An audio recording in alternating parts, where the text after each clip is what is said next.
Hello and welcome to my introduction to the CNC router. I'm going to be going over a few different software packages at a very basic level that will help you go from having an idea to having a CNC machined part.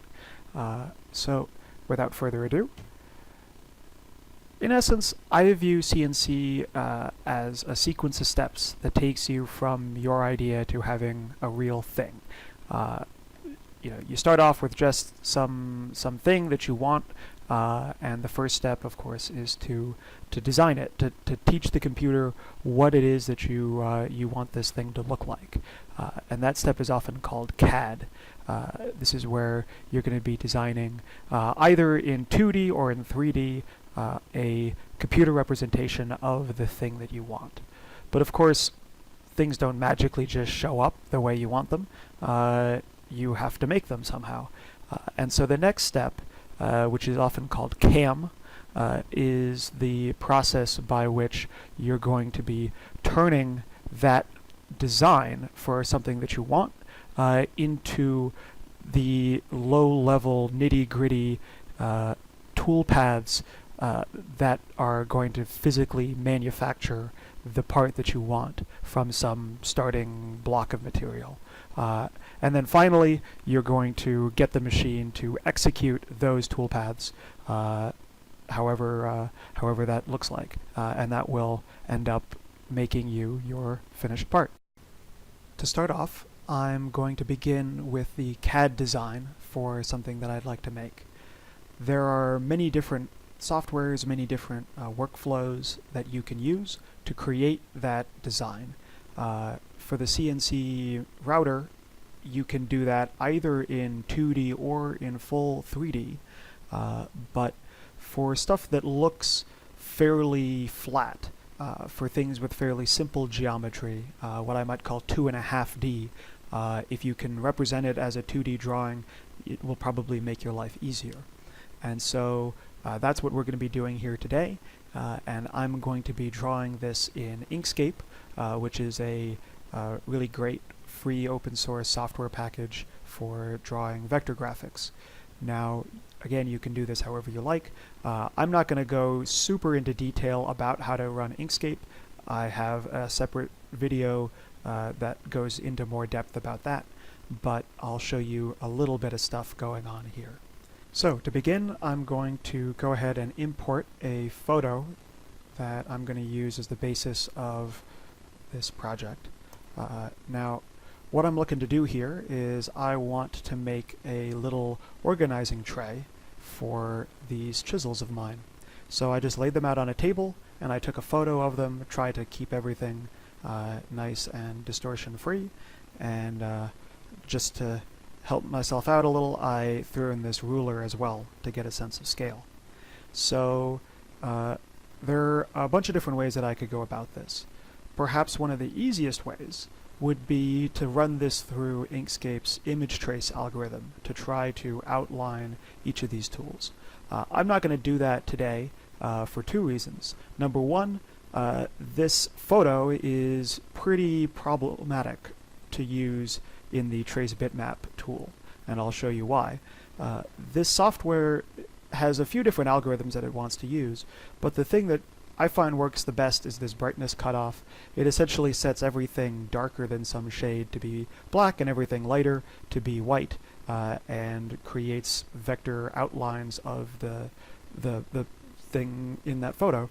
The problem is that these tools are shiny and they have light spots and dark spots and all sorts of other sorts of issues, and so if you run that algorithm on there, you get this kind of messy looking thing that you could conceivably try to clean up, but doesn't seem like a whole lot of fun to me.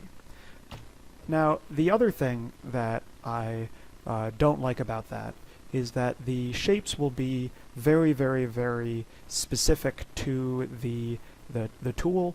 They will be trying to be an absolute perfect fit, and so if anything is the slightest bit wrong, it won't come out exactly right, and every little detail, every little error will become apparent. So what I'd like to do instead is to draw my own from scratch, something a little bit more stylized, and simply make everything kind of nice and neat looking that way. So what I'm going to do is I'm going to just use the basic shapes over here to draw some potential cutout sections. So what I can do is I can try to make some combination of circles and squares that will represent how that tool fits. Now, something that can make life rather easy here is if I use the fill and stroke commands, then I can set this fill to be not 100% opaque, maybe say 40%. And that way I can hold this over the shape of, say, the handle in this case, and make sure that what I'm drawing is actually going to fit over the spot that I want it to, the way I want it to. And so what I can do is simply go through and draw out my shapes that I'm going to want to have to represent this tool, get them how I like them, and overlap them and run this union to join them into one continuous shape. Now, this is not what it's actually going to look like. I will do the rest of this off camera. As I mentioned before, if you're interested in getting more into Inkscape, I highly recommend that you go and watch my other tutorial that I've got in the comment description down below. So I spent a little bit of time off camera playing around finding what I thought looked nice, so I thought I'd spend 30 seconds talking about it right now. So as you can see here, I've got one of my chisels all laid out ready to go, and really all this is just 3 different rectangles with some different shapes to them. So you can see here, this is a 1-inch chisel, so I drew a little rectangle here that has a width that's just a little bit more. I gave it 50 thousandths of extra width for that chisel blade to fit into. And if I double click on it, you can see that I gave it just a little bit of a radius. This is a little bit more than 1/4 of an inch in diameter. That will come into play later because I'm thinking about using a 1/4 inch bit to make this. Similarly down below, this is also a rectangle, if you believe me, only now the corner radiuses are different. It rounds over more gradually in Y than it does in X, and that gives it this sort of bulbous sort of shape that matches the handles pretty well. And last but not least, I just have this rectangle in the middle to join the two for where the stem here is between the blade and the handle. And they're centered up simply using the snapping features here, so I can snap one to the other and then shift them up and down, say with the arrow keys, in order to make sure that they're spaced the way I like them. And last but not least, I can just go ahead, shift click them all and join, and here's the first of my tool cutouts. Alright, so I finished tracing my shapes and I have my outlines that I'm happy with, so now I'll start laying it out. The first thing that I'm going to do is I am going to set up the document to have the size that I intend to be using here. So perhaps I'll set my custom size. Maybe we want this to be, I don't know, something like 1.5 feet wide by 1 foot tall. Does that make sense? No, that's not big enough. So maybe we'll go to something more like, say, 22 inches wide by, say, 18 inches deep. And that will be my tool tray, and that gives me plenty of room to do the stuff that I want to do. So I'm going to go ahead and start laying these things out, assuming that I'm going to make my board this size. So I can start to think about where I want to place these. Now is also a good time to say add some text. So I can say that these are my my bench chisels. Make the font a little bit bigger. Make it bold. Doesn't hurt. And I can copy and paste that over here. I can also see that the height is about 15 millimeters, which is about 5/8 of an inch. And that's also a good way of knowing if I'm happy with the size of the lettering here, or if it needs to go higher. Maybe I want to make this just a tiny bit bigger, like say 64 font. And I can name this to be something like Mortising Chisels, etc., etc. If I want to make everything look nice, I can use the extremely powerful Align and Distribute tools. So, say I want all these chisels to line up. I can simply select all of them and say, hey, let's align them so that their centers are all in a row. Or in this case, I think it might even look better if I have them so that all of the bottoms are lined up. And so that way, I can make things look a little bit neater and tidier. And I can go from there to go like this. I can get these things also to be centered up, edge to edge, or center to center.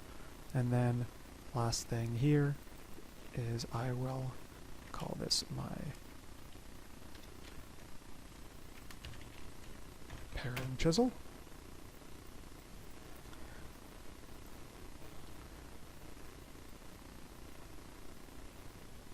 And then the final thing that I'm going to do is I will use the snapping features to make a square box around the page, and this will make it easier for me to cut the thing out. And I am good to go. This is a complete job. I have all of the artwork here that I intend to use later on, and I can go ahead and save this. The default file type for Inkscape is the .svg, which is what I'm going to stick with for now. However, as a general rule, it's often not a bad idea to consider saving your files as PDFs if you're going to be switching between different softwares. Sometimes the more complicated file types like SVGs or Illustrator AI files can have something corrupted in translation. And PDFs generally seem to work the best, but sometimes you just gotta play around and find a format that works. So I'll just save this as a chiseltray.svg, and we're ready to go into CAM. So here we are in V Carve Pro. This is the software that's going to take the drawing of what we want and generate the physical toolpaths to make that thing on the router. Now this is a fresh install of V Carve Pro, the trial version that you can just download straight off their website. This is normally a software you have to pay for, but we at ZeroCraft have a makerspace license, which means that you can download this on your home computer and use all the features of this, except for the very last step, which you will have to go in and use on one of the computers at ZeroCraft, and I'll point that out when we get to it at the end. So what you'll have to do is go to this About menu and click Enter Makerspace ID and paste in this super long, complicated string that is the unique ID for ZeroCraft, and that will allow you to use all the features. Alright, so let's go ahead and get started by opening up our file from before. Now that's going to be this guy here. And so you can see it's going to look a little similar. Behind the scenes I added in two little rectangles here that are going to help with getting your fingers in to pull these chisels out. But other than that, it should look pretty similar, only now everything's an outline instead of filled in. So the first thing when we're bringing in one of these files is to set up the job. Now from here on out we got to be careful about just mashing OK every time there's a dialog box, because a lot of these settings are very important to get right. So it doesn't hurt to go through them one by one and really make sure you don't skip something important. So at the very top we could say what the job type is. This is just a basic single-sided thing. We're not going to do anything fancy like flip it over. We can confirm that the job size is right. It's not entirely uncommon to see funny little scaling issues, an inches to millimeters sort of error, so it's not a bad idea to double check here. We can also tell it what the thickness of the material is. This is not super important to get exactly right, given how I tend to work this, but it is nice. It'll warn you if you're going to cut all the way through something, and make sure that's what you want it to do. And the reason why the thickness isn't important is because of how I set up the Z0. You have to define what the zero height is defined to be, and I basically always use the surface of the material to set what that height is. And so all of my cuts are defined relative to there. You can also use the table or the bottom of the workpiece, which may make sense for certain applications, but as far as I'm concerned, the material surface is probably the right way to do it. This last one here, XY datum, is also super important. Because we drew that box all the way around the document where we wanted to be, where we want to have that cutout, then what it's going to do is that's going to have this be pretty well behaved. If I didn't do that though, the software would see all this blank space and cut it out, but it would not really cut it out because it would incorporate a offset here, so that the bottom left corner right here would not in fact be 0, 0 the way you might expect, but would be shifted over by some amount. So definitely check here. This XY00 is how we're going to tell the router where in the machine's work area to do our job. So it's very important that we know what 00 is. The rest of this is basically just visual things, so that doesn't really matter. So I can just say, okay. And here we are. Now, V Carve does have some drawing capabilities in it. I don't really like this, but of course, to each their own. You can certainly do just about everything that we did in V Carve in this software as well.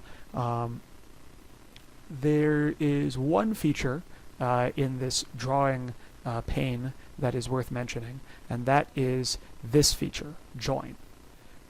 Now, it should not be an issue for us right now, but a common problem that you can see is the shape of an object is made up of lots of individual lines and arcs and curves. In a properly drawn shape, those individual elements are all joined together to form one closed continuous surface, and that's what you see here. When I select something, it selects the entire outline because all of those line segments are joined. However, certain workflows may end up creating lots of individual unconnected segments which to you form a complete shape, but the computer has not been informed of this, and that will cause us issues because it won't know what the inside or the outside of a shape is because it's just seeing it as a bunch of individual line segments. And so this tool here will help fix that issue. So you can just go ahead and select all of your stuff and click on that tool, and it will tell you what you have selected that is a closed, aka good shape, and because I was a good boy, all of mine are closed, and how many are open. And as best it can, it will try to futz things around by some small tolerance to make sure that all of the endpoints of those lines meet up with each other and seal them all up into being closed segments. So here, as I said, there's nothing that needs to be done because I'm all closed, but this is not a bad thing to check, especially if you start selecting things and seeing individual segments of what you thought was a complete shape being selected individually. Now, as you may have noticed, I do have a little bit of an issue going on here, which is that my text is missing. I thought I would leave this issue in for true realism, as this is not an uncommon issue to see when you're switching between software. Your files may not transfer over exactly as you intended. Now, in the case of text, there is one particular thing that makes a lot of sense to consider doing, and I'll show you that right now. Now, when you're in Inkscape, when you're working with text, this is treated as a special text type object that you'll see down here. This is a protected type of object that allows you to go back in there and change how it is going to behave. So, I can come in here and add extra text or what have you. Now, the problem with this is that this requires the other programs that might want to look at this file to understand how this text behaves. So something that I can do is I can select these objects, and I can turn it into just a simple path using this object to path command.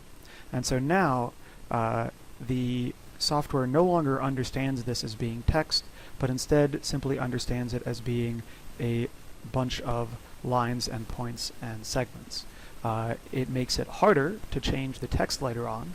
I can't change the font or the style as easily as I could have before. But because the text is represented in these simple lines, it's impossible for the softwares to be confused. So all I have to do is save, then go back to V Carve, then I should be able to go ahead and open this again and not have such an issue with having that text be missing. So here we are. Now, that I've got everything brought in, I am ready to start creating my toolpaths. And that is going to be done using this tab bar right here. It tends to want to hide itself, so I like to put this little auto hide button off so that it just stays put. Now, what we're going to do here is we're going to use various toolpath operations in conjunction with the lines that we've drawn. There's a whole bunch in here, but I really mostly just use 2 or 3 the overwhelming majority of the time. In this case, we're going to use actually 3 of them. So this first one is profile. That means that you're going to take the cutter and move it along the outline that you have drawn. This one, for this project, is only going to be used to cut along the outside of the shape here in order to cut it free from our original stock. We have the pocket toolpath, which is going to clear away all of the material within a certain area, versus the profile, which just goes around the outside. And that, of course, we're going to use to make the pockets for the chisels and the finger grips in here. And the last one that we're going to do is this V Carve engraving toolpath. And that is really mostly used for text, to make the text look nice. And that's what is going to happen in here. And we'll talk a little bit more about those as we go. I think it's always nice to kind of do these if there's no other reason to do them in sort of chronological order. So the last thing we'll do is cut it free. So let's start with the pockets. So I can just go ahead and shift-click all of my objects that I want to do the same operation to. So in this case, I'll select all of my chisel hollows, and I will select my pocket toolpath. Now, the first thing that we're going to tell it is how deep I want this pocket to go. Now, the start depth is going to be 0 because we defined the top surface of the board to be 0. And then we'll just simply say, let's go down by 0.5 inches. Seems like a good number. Now, the next thing we're going to have to do here is we're going to have to choose the end mill. And what you can do is we can select from the tool database Now, of course, if you are doing this at home, you will have only the default tools that come by default with the software. On the computer at ZeroCraft, we've added in some additional tool settings that you may find to be more appropriate. So it may not be a bad idea to go and double check there, or perhaps fiddle with these settings before you go ahead and run the job.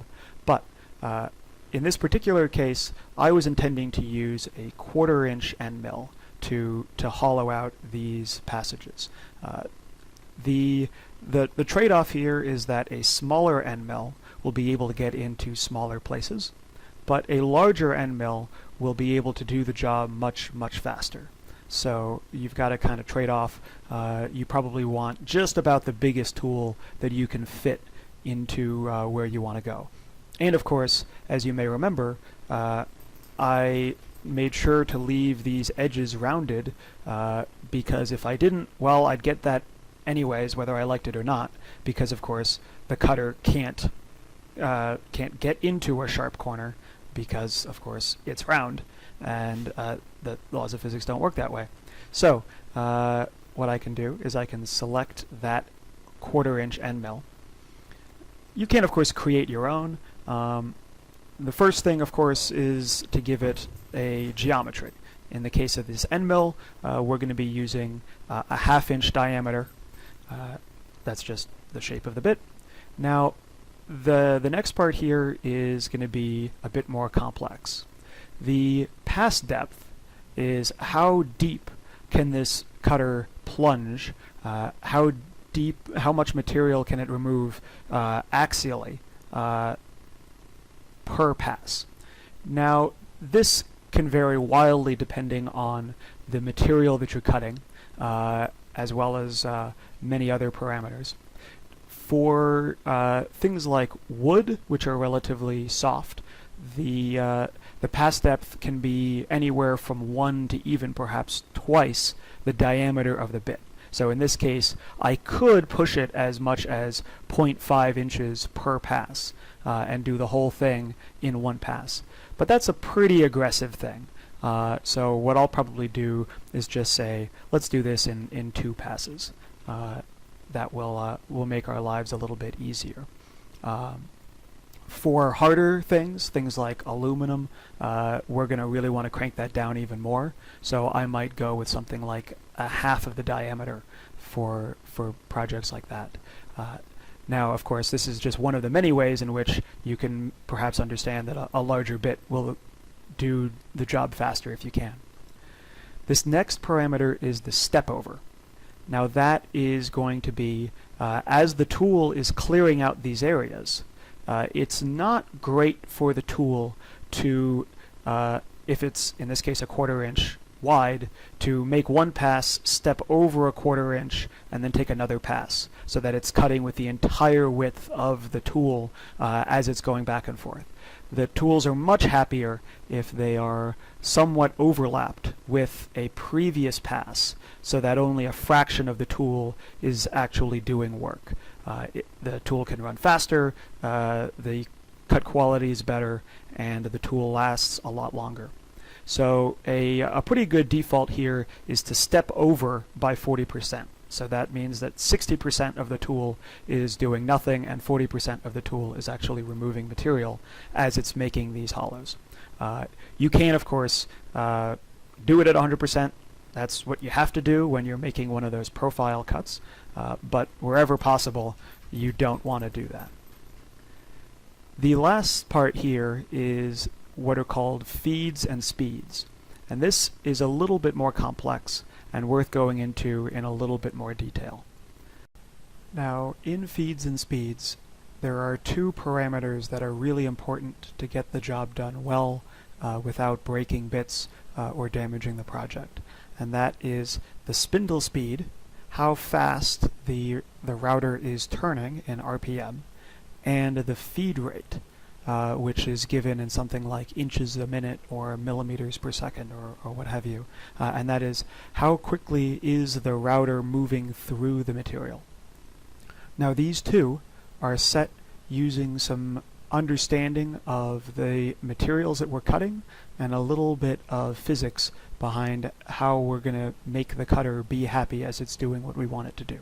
As the tool is spinning, we can imagine that the edge of that cutter is booking it at a pretty significant speed, and that speed, coupled with the friction of rubbing against the workpiece, is going to start to create heat.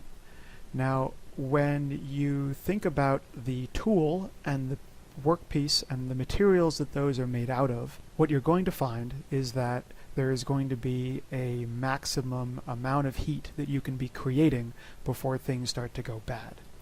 That maximum heat is going to translate to a maximum speed, which is often referred to as the surface speed, or in America, the surface feet per minute, at which that tool can spin.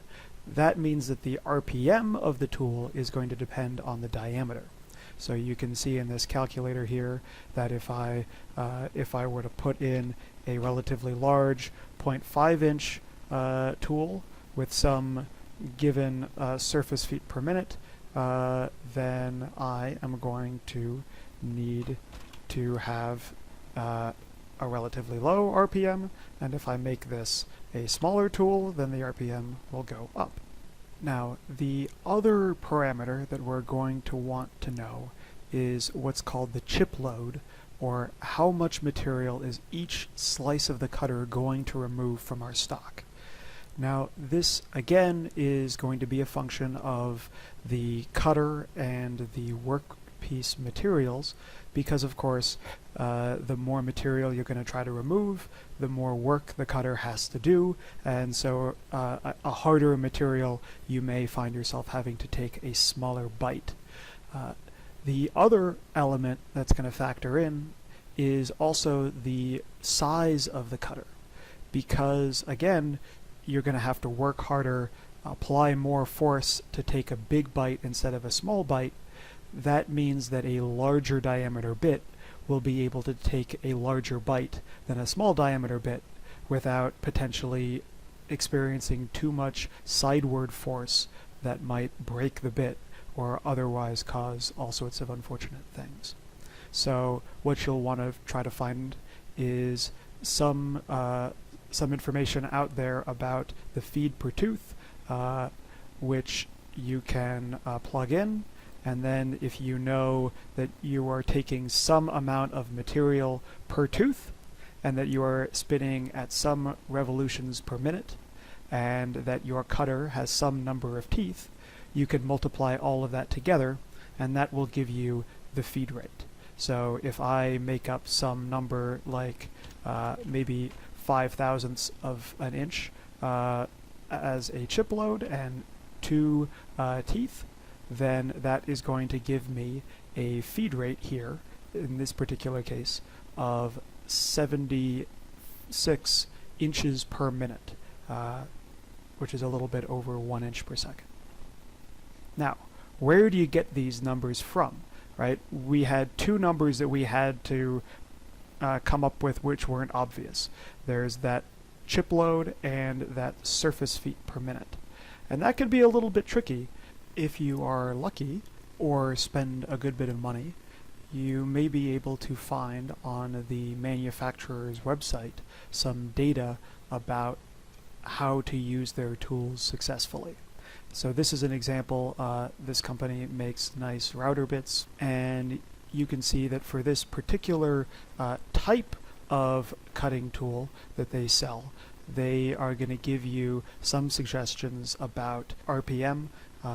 You'll see here they're saying what depth of cut they are expecting you to be taking, and you can also see that for different diameters of bit here, you'll notice that the chip load per tooth in a particular material is going up rather significantly. Here's a spreadsheet from a different manufacturer talking about cutting metal, and so what you'll see is for different types of materials, they're going to recommend different surface feet per minute, and for a given diameter, you'll again see that the chip load recommended is increasing for larger bits. There is a danger to using these charts, which is that they are generally from rather more professional companies selling more expensive, higher-end tools.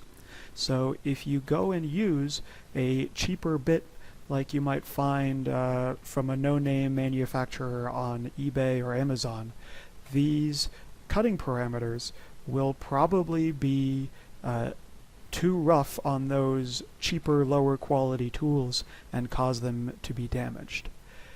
Even if you do go and buy these tools, you may still not want to push them this hard because they are, again, meant for professional shops making lots and lots of stuff, where time is money, and many shops specifically intend to burn through bits faster because it means they get more work done. And so they will be happy to ruin a bit every few hours if it means they make more money, enough to pay for a new bit. But as a hobbyist, you may not want to be buying a new bit every day, and so being a little less aggressive makes sense. What does less aggressive look like? It means lowering this surface feet per minute number. Again, remember, this is what's driving the heat and the wear, and so by lowering the surface feet per minute, that means that you're going to be lowering the amount of wear you're putting on the tool. And in terms of what you would put in to the box in V Carve, that means that we're going to drop the spindle speed and the feed rate in equal measure.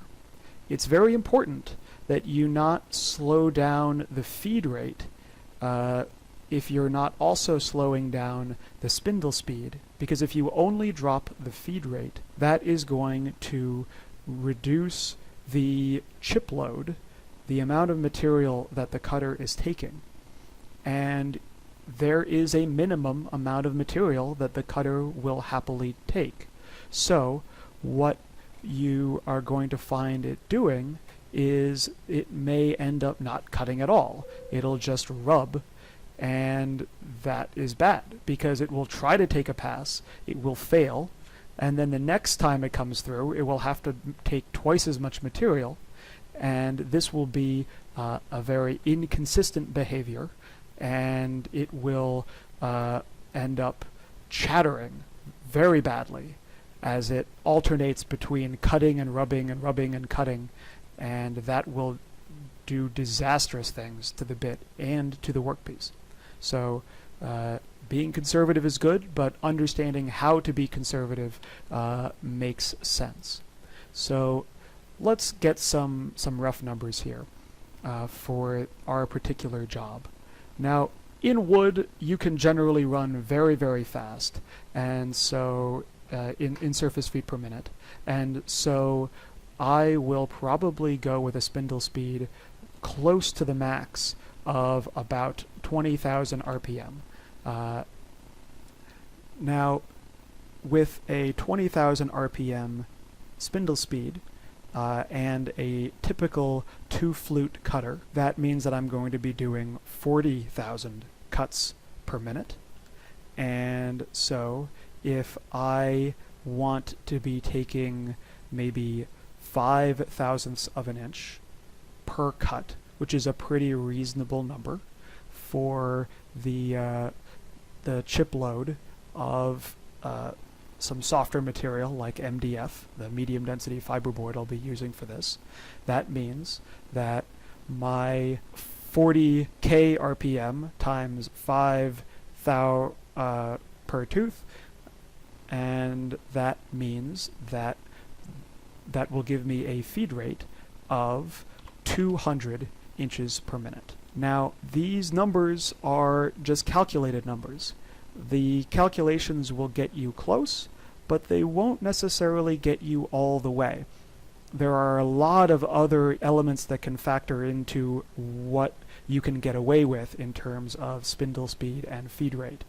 So I definitely recommend playing it conservative when you are trying something new, when you are trying a new recipe, as they say, for a bit that you are less familiar with. And I'll show you a little bit later how you can do that in a responsible way. But I can be happy with this, and I will say OK. Now that we've selected a tool, you can see that it has estimated the number of passes. Because we put the pass depth at 0.25 and we're cutting 0.5, that means we got 2 passes. For some situations, it can be valuable to consider using 2 tools to clear out material. A larger bit to remove the bulk, and then to come back in with a smaller bit to get into the corners and into the more fine detail. With more sophisticated machines, you can automatically change tools, but our machine does not do that, so it is probably not worth it for most cases to do this. It will take longer to change tools than to just use the smaller tool in more passes. In creating these pockets, there's 2 different methods that it can approach to do that. I tend to like the offset more as this sort of spirals out from the center. Remember that first pass, when it's cutting with 100% of the width, can be a little rough. So by spiraling out, I can feel more confident that the outer edge that I'll be looking at is going to look nice. And I can also give it some information. We can have it say it more explicitly, take off the last little bit to really make sure that we have the prettiest looking edge quality. And then the last thing that I'm going to do here is I'm going to click this little ramp plunge moves button. Now this operation, like many, is going to be done with a square-ended bit. This is a pretty typical bit to use when routing, and some of these bits can plunge straight in, some of them cannot. It depends on how the bit was manufactured. But whether it is technically possible or not, they just don't like drilling straight in. There's a reason drill bits are pointy, and because this is not pointy, it just will not like plunging. So because the computer can order it to do whatever we want, it makes a hell of a lot of sense to have it ramp down rather than plunge straight in. This will make our lives a lot easier. So that's everything to set up here. So I can say calculate, and we can see our preview of the operation. We can even watch a little video of the job. So if I say play here, we can see it's starting to hollow out these areas, and when it's finished doing that first pass, it'll stop and come back and do the second pass at the second depth, and so forth and so on. I can speed this up, and there is our job, all nicely routed out. So I can close that preview and go back to my 2D view. Now I'm going to do a similar sort of job, pocketing out these finger slots, and I'm going to do everything the same, only I'm just going to go a little bit deeper. Now because I'm not going that much deeper, and our original settings were for 0.25 depth of cut, which is pretty conservative for a depth of cut in wood. I'm going to change it from the 3 passes it wants to do and simply say, you know, to hell with what I told you to do with this tool. I'm going to just say I'm going to override that and make it do 2 passes at 0.325 instead of 0.25. And that will make our lives a little bit easier. It has remembered all the other settings from before, so I should be pretty happy here. And I can go ahead and calculate that. It has just popped up a warning saying that I will cut through my material. Now, I'm going to actually use a piece that is much thicker than this, so I will simply ignore this pop-up, but it is nice to see to make sure you don't do anything too silly. So I'm going to say OK, and now we can see our pocketing toolpath for this other operation, making those slots. Now I can go ahead and do the text. So if I select all of my text like so, I'm going to use the V Carve toolpath. And essentially what this is doing, if I used just a standard router bit and tried to carve away at this, I would have some issues, right? Because that bit would not be able to fit into the corners, and it would not be able to really reproduce this text very well. So what I'm going to do instead is I'm going to use a V-shaped bit that will plunge in, and this software is clever, and it realizes that because the bit is pointy, if it goes in just a tiny bit, it will remove a very narrow width of material, and if it plunges in further, it will remove a wider swath. And so it's going to play that game to get into the corners of all of this text that it would not be able to clear out if it just went flat. So here you can see I'm not giving it a depth. It has to compute the depth itself. What I do have to do is I have to select a V-bit. And really the most important thing here is probably the geometry of the bit. You want to measure that angle that the bit has, because of course if it's a pointier, more acute angle, it's going to have to plunge in deeper to get the width it's hoping to get. But just like before, I'm going to want to make sure that I give it a reasonable pass depth, spindle speed, and feed rate. And again, we can probably use a relatively larger spindle speed, something like 20,000 RPM, and a feed rate. Because we're generally going to be using a relatively small amount of the bit here, can afford to be pretty large as well, such as maybe 150 inches per minute. And I can say, okay, we can check the rest of it. I'm not going to clear out material. I'm not going to be able to change any of this because, of course, it's got to calculate its own plunging, ramping, and all of that. And so the only thing left to do is to just say calculate. And what we end up with is something that looks a little bit kind of goofy looking when you look at those individual movement points. But if I go and preview that, what we'll see is that we end up with a carving that's going to end up being a really nice representation of that lettering that we made earlier. Now, the last thing to do is to simply cut this board out from the slab of sheet goods that I'm going to make it from. So, as you may recall, I made a box around this this work just to represent where I wanted to cut it off, and so I've selected that, and I will say to profile the toolpath.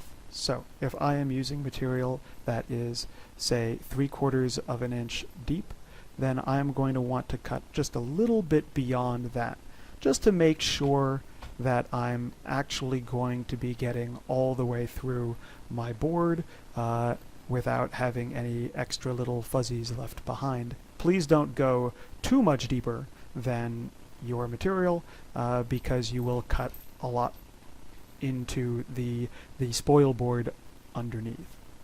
Now, I can, just like before, use that same cutting tool that I was using, and then go ahead and make sure that we are going to go outside of that line. It knows that the bit has a specific geometry, and so it is clever enough to cut outside the line and thus leave a shape that is the same size as my object. But of course, if you wanted to do an inside cutout, you could have it go inside the line or even on the line, all of which are valuable for different operations. You can do a separate last pass, which can be nice because we're slotting and thus making a relatively aggressive cut.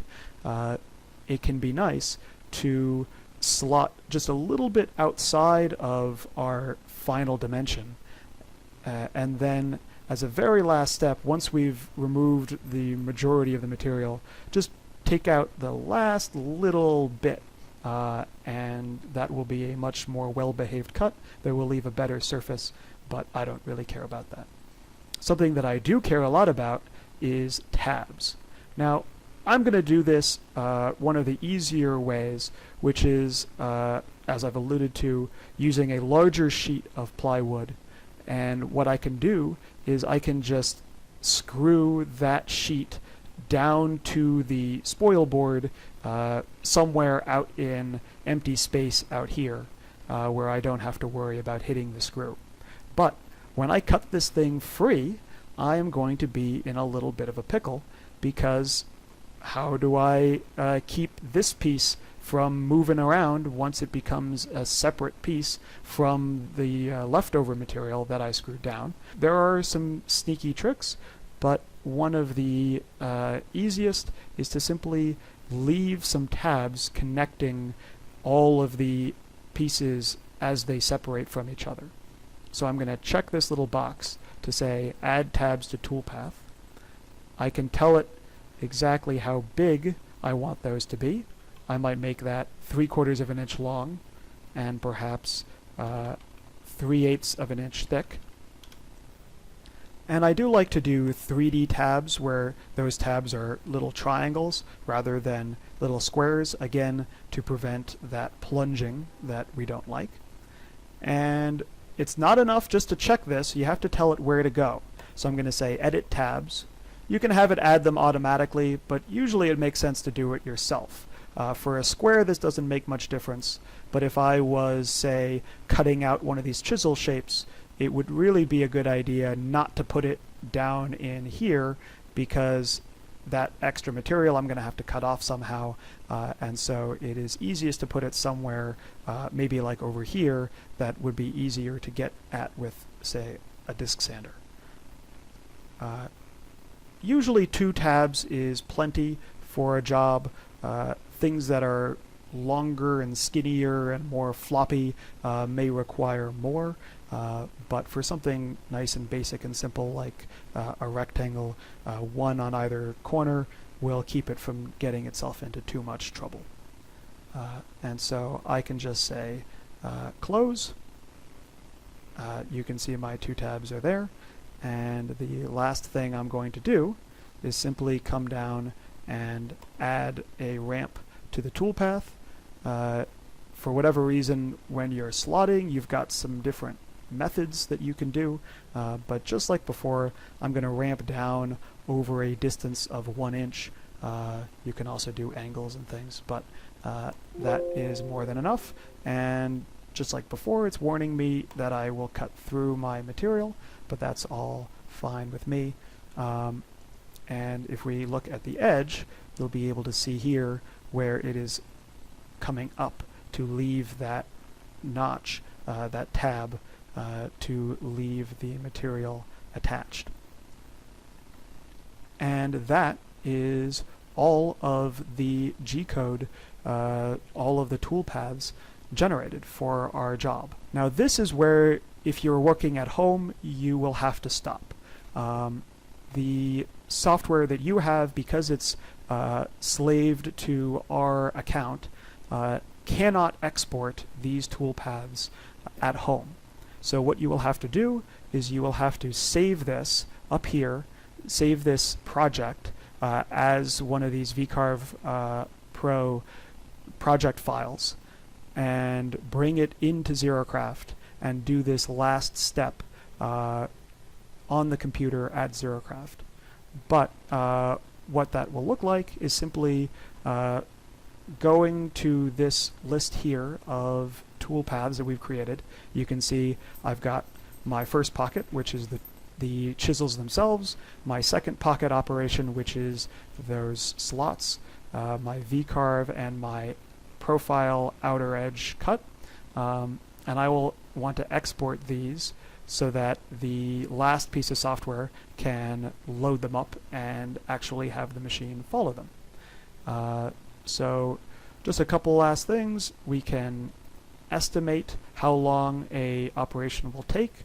So you can see here that these estimates, if I select everything and go bang, we'll see that we're getting a few different estimates here for the operations.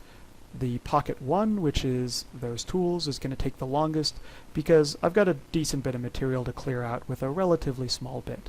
But I can live with something in the neighborhood of 20 to 30 minutes to make this. It would certainly be a hell of a lot harder for me to do it by hand. And there's a lot of things that we're doing here that could be done a little bit faster if we really cared about optimizing this, like if we had a bunch of them to make. But really all we got to do is to push these out. And what probably makes the most sense is to do the V-carving first, and then all of the next operations will be done using the same bit. So we'll just have one tool change in the middle. Now I can check these boxes to enable the ones I want to be working on, and then I can just say save toolpath. And what I'll have to do is I will go to the post processor that is appropriate for the machine that we have, which is a Mach 3 machine that is operating in inch mode. And so I will be able to save all of the G-code to run the V-carve operation to a file by clicking this box, which you can see is disabled on my home computer. Then I will save these other three all into the same file using that same post processor. The machine at ZeroCraft is already set up with the right one, so you don't have to find it in this dizzying list of supported machines. You can export all of them to a single file. That's pretty much fine. The machine will pause and prompt you to change tools, but I am a little scared of running a operation with the wrong tool installed. That can go very bad very quickly, and so I like just to make sure that I only have toolpaths for a single tool in any given file. Makes it a little bit harder for me to make bonehead moves. But that is all we have for V Carve.